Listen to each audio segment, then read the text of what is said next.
So I was gonna start this channel message off with, I wish that I could be like the cool kids, because that's a song that popped up in my head a few days ago, literally 5 days ago, and I'm just getting out the messages. But now I'm getting the message that there are some people that would hate you simply because you're brave. And that relates to the I wish that I could be like the cool kids message. So collective, you probably have someone in your energy that wishes they could be like the cool kids. I'm gonna say that my collective is the cool kids. All right, so there's someone who wishes they could be like you. There's someone who wishes they could do things the way that you do. And that triggers them. That triggers their insecurities. That triggers their shadows. That triggers all of their darkness. Now, with the message, some people hate you because you're brave. This person could, there's different reasons why some people may think you're cool, right? You probably do things that they are not able to do. Or you probably have a certain vision for things, or you have a skill set, a mindset, just something that they're not able to acquire, right? Or train. And so they want to be you so bad. I don't know why I still have this in my hands. It smells nice though. So there are things that you do that other people may consider brave that they're not able to do, that makes you cool in their eyes. That's one channeled message. Another channeled message is, I feel like a lot of the collective, they're stepping into their full power. Again, that relates to the cool kid. So maybe if you grew up not fitting in, or you grew up as the outcast or the black sheep, now growing up, you're seen as one of the cool kids. And so you're stepping into your full power. You're healing insecurities. You're realizing who you are. You're realizing all of your potential. You're not diminishing yourself. You're validating yourself and all of your skills, talents, and abilities. And that makes you cool. That also connects you with your higher self or your bestest self. So stay on that timeline. There's a lot of dark, quote unquote dark, or I guess, I don't even want to say dark. I would say it's more so projecting energies. Negative and projecting energies right now. So as you're stepping into this new timeline, as you're stepping into your full power, make sure that you're not taking on any projections personally. The veil is super thin. I feel like the karmic timeline and the divine timeline are like they're really similar, and they're blurring lines and stuff like that. So the best course of action for you to do is to stay the course. Okay, stay true to yourself and stay true to your vision, your big goal. And try not to let people knock you off of your pivot. Let's see what else I wanted to channel. We're going to get more into the divine and karmic timeline being very similar. We're going to get into that in another video, because I really need to break this down for y'all to understand, okay? And that everything is a cycle. And I learned this from Queen Cup. Shout out Queen Cup, Angel Gang. Hey, we in here. You will be the karmic and you will be the divine. Life is a cycle. Okay, so don't think that you're on a high horse or you're morally better than anyone, because there will be the time where that wheel of fortune turns, right? And you're gonna be at the bottom. So yeah. But that's neither here nor there. That's divine timeline and karmic timeline and all of that, right? Okay, yeah. I feel like also at this time, the collective should be reflecting right now. If you're experiencing things that remind you of past situations, just reflect on them and, reflect on what you learned in the past and what makes this situation or this experience different for you. So that way you're able to take the lesson and move on and progress and level up, right? Life's a game. We already know it is. Kasava's motto, life's a game. I want to go back to the projecting thing, right? For all of my cool kids out there, people will project onto you in different ways, in various ways. Which is so crazy, because I was just chilling and I was just happy. And sorry for the mess in the back.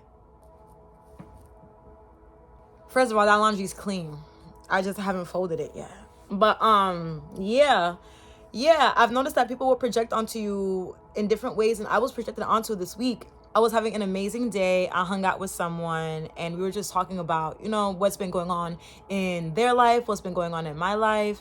And as we're talking, we're sharing, just our beliefs, our situations, our perspectives on it. And I just noticed that this person was just projecting a lot onto me while also venting.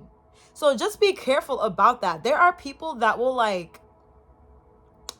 vent to you and it seems like they're searching for something, for some sort of validation from you. But in that same breath, when they don't get it, right? Or when you don't agree with their venting, when you're not a yes man, in that same breath, they will project onto you.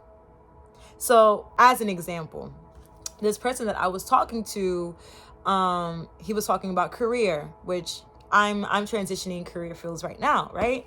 So we were both talking about that. He was saying how he works a 9 to 5. He works a job that doesn't really sustain him, and he's not really happy. And so he's not sure of what to do. He's not sure if he should, just completely go into a different field or stay where he's at.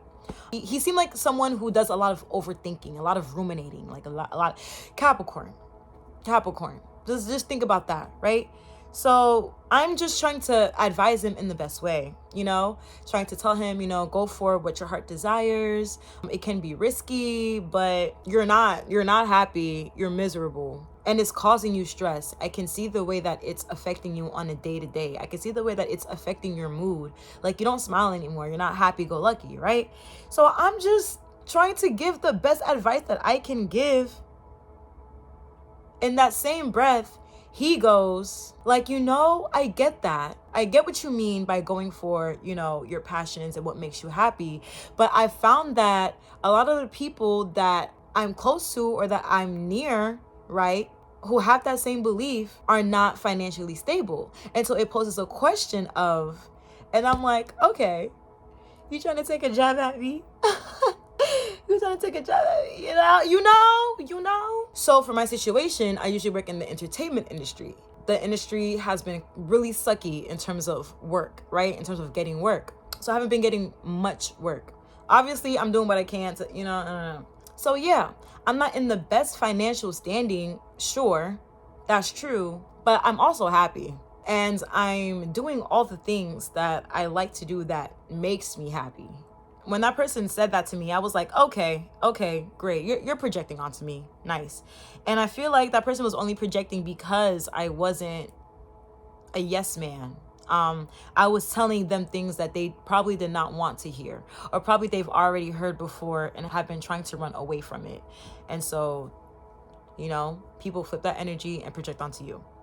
Another way that people can project onto you, when people can't face their own shadows, right, that your light shines on, they distance themselves from you, or they try to shame you. And distancing yourself can look like anything. It could look like ghosting, bad mouthing, right, sabotaging, purposefully misunderstanding someone, right, just to create more of that distance. So just be aware of all of that. Like, if you're picking that type of energy up in your external environment, just try not to project back, obviously, right? Self-reflect, take a deep breath, self-reflect, ask yourself, is this person talking about me, or are they talking about themselves? Really, really, really dissect the layers of the conversation. You know how in script writing, I'm a script writer. I majored in screenwriting and playwriting in school, but you know how in screenwriting, there's beats, right?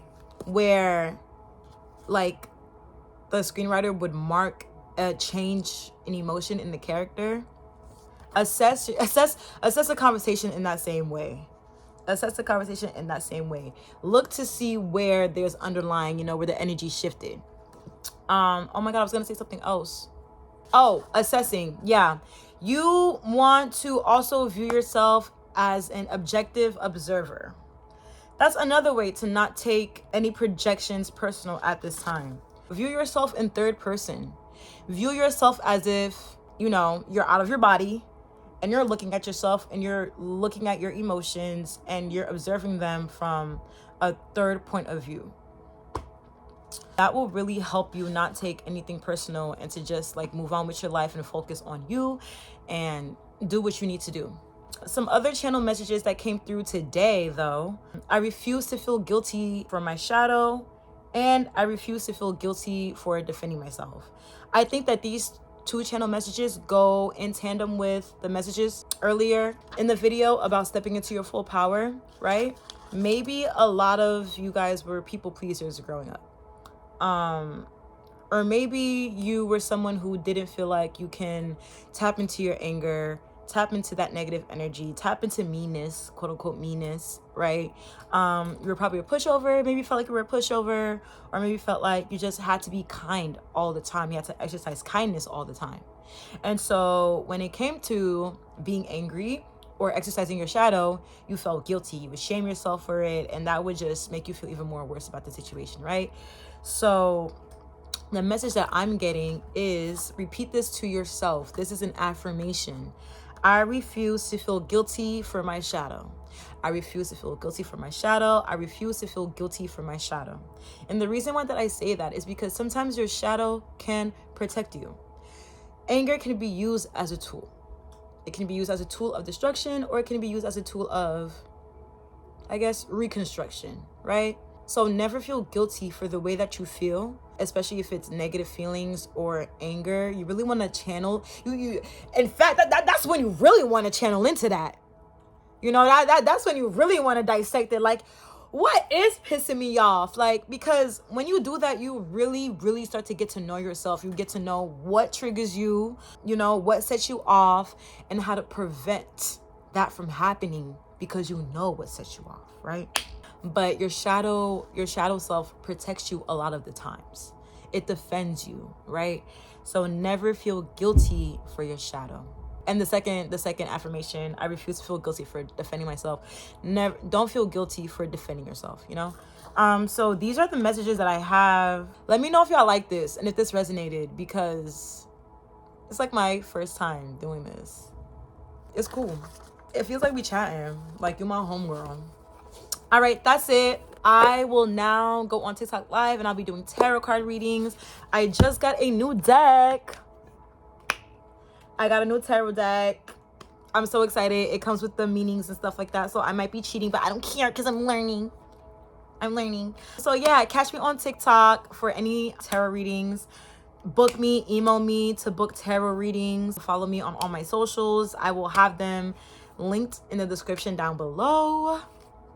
And yeah, I'm Star Alchemist Tarot. See ya later.